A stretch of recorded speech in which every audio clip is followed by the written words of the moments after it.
आज बात शुरू होती है एक शार्प और थोड़े अनकंफर्टेबल सवाल से कि is the supreme court leaning in favour of the union in the Sonam Wangchuk case, या फिर क्या ये वही मोमेंट है जहां कोर्ट के पास एक हिस्टोरिक अपॉर्चुनिटी है।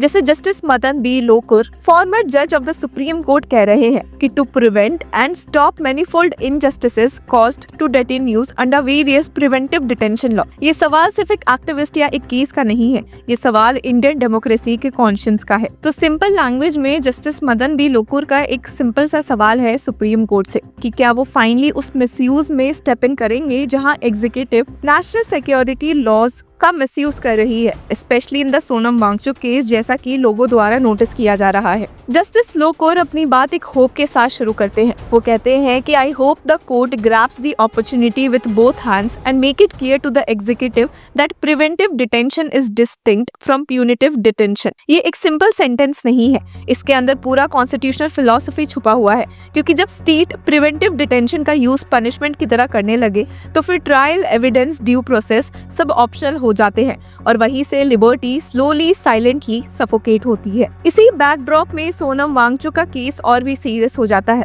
3 महीने पहले उन पर एनएसए लगा था।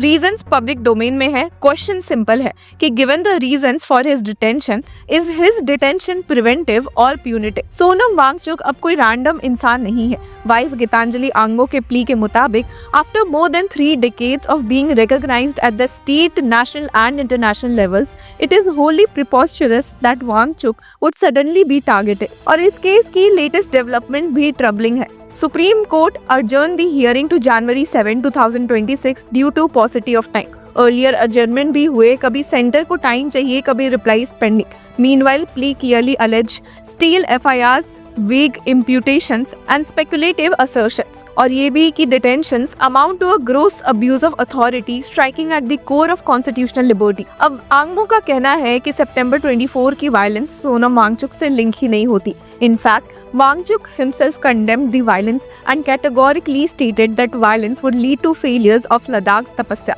फिर भी एनएसए चल रहा है। मैक्सिमम डिटेंशन 12 मंथ हो सकती है, मतलब डिले भी पनिशमेंट बन जाता है। और इसी वजह से कहा जा रहा है कि प्रिवेंटिव डिटेंशन का आइडिया थियोरेटिकली बहुत ही लिमिटेड होना चाहिए। जस्टिस लोकुर क्लियरली लिखते हैं कि preventive detention laws are enacted for application in rare cases, if not in the rarest of rare cases. लेकिन इंडिया का एक्सपीरियंस हमेशा थ्योरी से ज्यादा प्रैक्टिकल पावर का रहा है।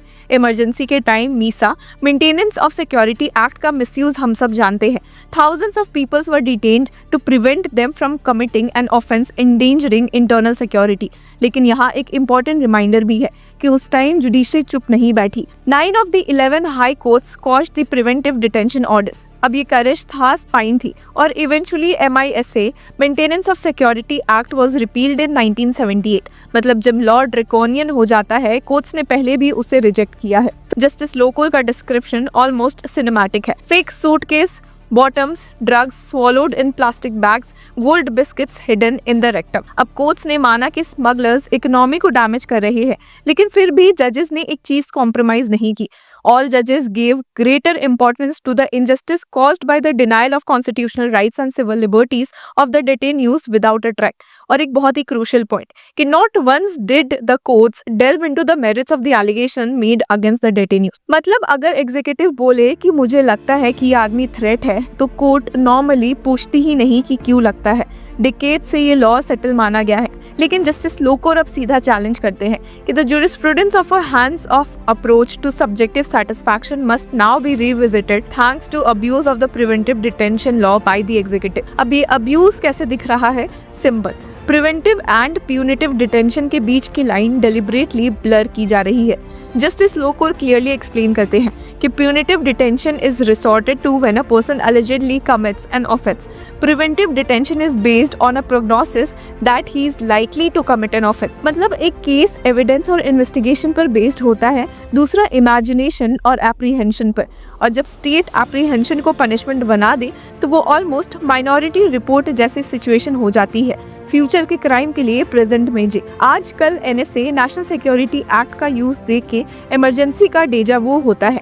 जस्टिस लोकुर लिखते हैं, in the recent past preventive detention orders under the national security act have been liberally issued. Reminiscent of the emergency period. Reason भी वो ब्लंटली बताते हैं कि it appears that the establishment has concluded that it is so much easier and more effective to arrest and detain a person under the NSA then to do so under the penal law, क्योंकि penal law में procedure है, evidence है, bell है, NSA में सिर्फ एक order है। अब NSA का लीगल थ्रेशहोल्ड भी इंटरेस्टिंग है।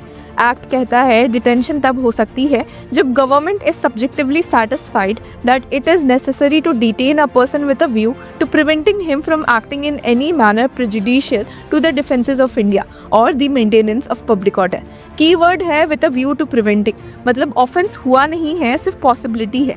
इसलिए जस्टिस लोकोर लिखते हैं कि a person is detained on the prognosis that he is likely to commit an offence. अब इस थ्योरी का रियल लाइफ इम्पैक्ट समझने के लिए Parvez versus state of UP 2021 का केस काफी है। आदमी पर एलिगेशन था कि वो सुबह बीफ काट रहा था, NSA लगा दिया गया। इलाहाबाद हाई कोर्ट ने बाद में क्लियरली कहा कि cutting beef did not raise a public order issue, लेकिन दो शॉकिंग फैक्ट्स बचे।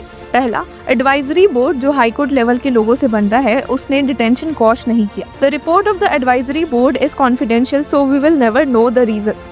दूसरा, it took the Allahabad high court almost 1 year to quash the detention order. 1 साल जेल बिना ट्रायल, ये पनिशमेंट नहीं तो क्या हुआ। जस्टिस लोकोर ये भी रिमाइंड करते हैं कि होम मिनिस्ट्री के मिनिस्टर ऑफ स्टेट ने पार्लियामेंट में क्लियरली बोला था कि transportation of cattle and cow slaughter are not punishable offences under the NSA। फिर भी ग्राउंड रियलिटी अलग है, लॉ कुछ और बोलता है, पावर कुछ और करती है। इसलिए जस्टिस लोकोर कोर्ट्स को 3 डायरेक्शन सजेस्ट करते हैं, specially in the Sonam Wangchuk case में। डिटेंशन जेन्युइनली प्रिवेंटिव है या नहीं, ये टेस्ट करो। डिटेनिंग अथॉरिटीज को अकाउंटेबल बनाओ और consider introducing bail jurisprudence in appropriate cases of preventive detention, क्योंकि बहुत ही हाई चांसेस है कि a person will be in punitive custody for a few months at least. अब सोनम वांगचुक का केस एक मिरर है, इसमें स्टेट का पावर दिख रहा है, जुडिशरी का पेशेंस दिख रहा है और कॉन्स्टिट्यूशन का टेस्ट चल रहा है। सुप्रीम कोर्ट के पास मौका है, बिल्कुल वही मौका जिसका जिक्र जस्टिस लोकोर ने किया है।